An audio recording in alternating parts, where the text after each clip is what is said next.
Most papers rejected by impact factor 20 plus journals are not bad papers. They are strategically misaligned, and the mistake is invisible to most researchers. If you're publishing solid work but keep landing in lower impact factor journals, this video is for you. I'll show you exactly where the misalignment happens and how to fix it. I've published in high impact journals like Carbon, Nature Portfolio, and others. And what I'm sharing here today is the direct result of my experiences. Stay tuned to the end because I'm going to walk you through some of my breakthrough papers and walk you through how I cracked the code in getting them published in top journals. And more importantly, I'll show you the exact decisions that made editors say yes to my papers. Hodor is one example. He joined my program while publishing consistently, but never in high impact journals. Within a short span of time, he moved into higher impact venues, finished his PhD, secured an assistant professorship and the prestigious Marie Curie Fellowship. When I asked him what changed since you joined the AAA, his answer was simple. He stopped making the same strategic mistakes. So let's get into it straight away. Step 1. Assess your results realistically. Most researchers assume rejections means their results aren't strong enough. In reality, it usually means their results don't match the current expectations of the journal. And this is where people go wrong. They judge journals' appetite by old papers or what others, including supervisors or other members of the team, have experienced years ago. But journals are not static, they evolve. Editors change, expectations shift, methods that were impressive in the past become basic. What used to be publishable becomes preliminary. So the real question isn't whether my work is good enough, it is, do I have enough data to meet the journal's expectations today? You don't guess the answer, you benchmark, you analyze, you find the answer like the scientist you are. Here's the fast way to do this. Open the journal's 2 to 3 most recent issues, no older than that. Current ones. Scan the papers close to your topic or method. Then check 3 things. First, the depth of the results. Do they show a single dataset or multiple layers of evidence pointing to the same conclusion? Second, the logic of evidence. Is it one experiment or is it a structured chain, mechanism, performance, comparison, robustness? Third, the typical bar or expectations. Not a rare expectation, but what the journal consistently publishes. Here's why this matters. Let me give you an example for natural scientists. If a journal is currently publishing in vivo efficacy as the norm, and you submit only characterization, you are not being judged as bad. You are being judged as not enough for this venue at this time. And here is an example if you're a social scientist. If recent issues are dominated by comparative designs and quasi-experimental methods, and you submit a descriptive national snapshot, you're not wrong. You're simply below the journal's present required threshold. This step saves months, sometimes years of misaligned submission, and even when your results meet the bar, papers still get rejected for a reason most people completely overlook. And that's what we're going to fix in step 2. Step 2, do an exceptional job at the problem statement level. Even with perfect results, this is where many strong papers die without the reviewers even debating the science. Top-tier papers are crystal clear about one thing from the get-go.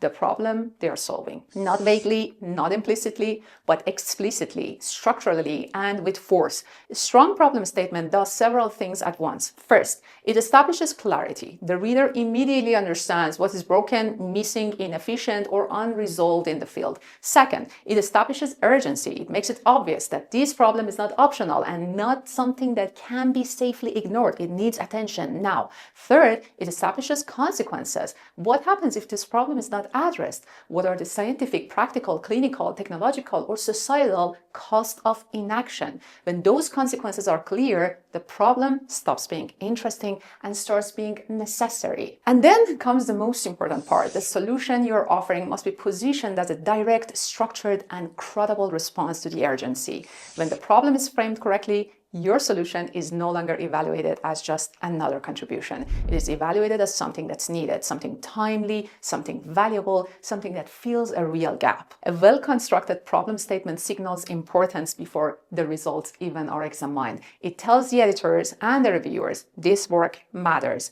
and it matters now. I actually have an entire video where I break down this problem statement system step by step with examples and structure so you can implement it precisely rather than guessing.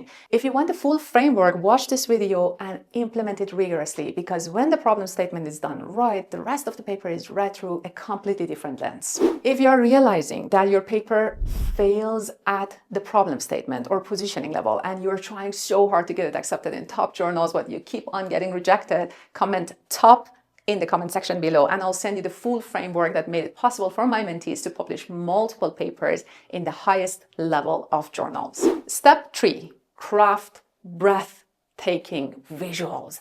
This is the step senior researchers resist the most and the publishers quietly reward. I've seen moderate results end up in top journals simply because the paper itself was crafted exceptionally well. And I've also seen fantastic, genuinely strong results that end up in mid-level journals because the authors did not put the effort into getting the paper look, feel, and land well. That is not unfair. This is how the system works. Publication success is not driven by results alone. It's driven by a combination of two forces that most researchers simply don't understand: the business aspect of the publication and the psychology of decision-making. And these two are deeply intertwined. If you become hyper-aware of both, you can break into the top journals far more easily than by relying on sole results. Let me start with psychology. When you put real effort into making your paper look exceptionally well done, not only in writing, but especially in visuals, graphics, figures, designs, tables, and overall presentation, you immediately change the editors' and reviewers'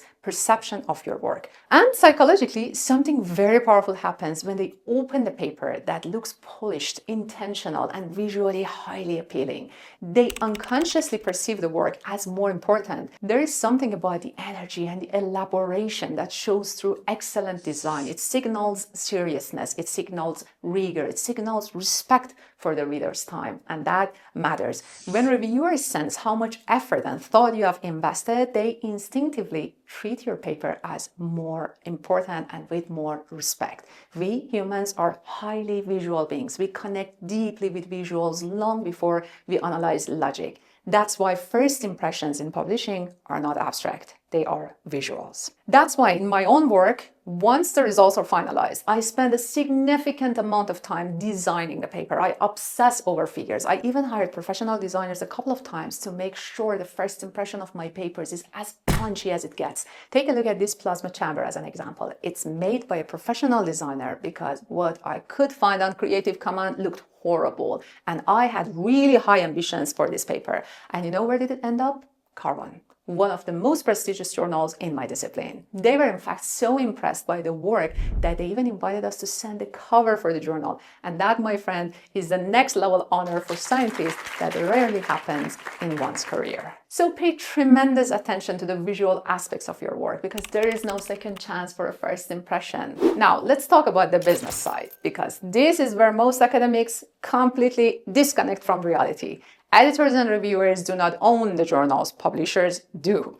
The journal is a business entity, it's an asset, and it is financially evaluated based on metrics such as impact factor, site score, downloads, visibility, readership, citation, etc.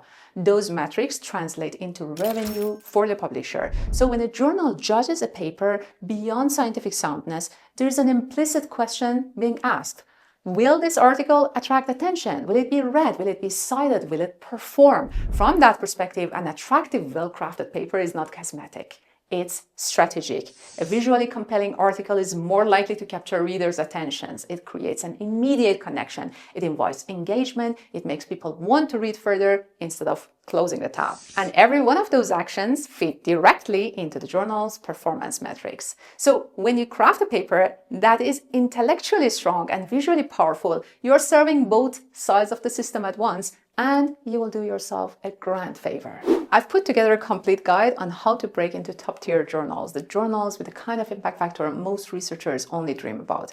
If you're serious about publishing at that level, comment top below, and I'll send you the guide so you can start positioning your work for acceptance in the highest impact factor journals in your discipline. And let me share something with you with full honesty. If you're still here, it means this content is relevant to you and you're genuinely getting value from this. Our analytics show that more than half of those who are regularly watching this channel haven't subscribed yet. Please subscribe now. That one free action allows us to keep creating in-depth, high-quality content and deliver even more value to you with every new video. Thank you for being here and thank you for your support. This is Prof. Samira Hosseini. Stay sharp, dream high, but most importantly, act upon your dreams. A dream with a clear plan is no longer a dream, it's an objective. I know you're serious about publishing at the highest level, so don't just watch. Apply what you've learned today. And if you need a strategic pathway to achieve results, mentors to provide you with direct feedback, and a community that cheers for you every step along the way, apply to AAA. I dropped a link here in the comment section below.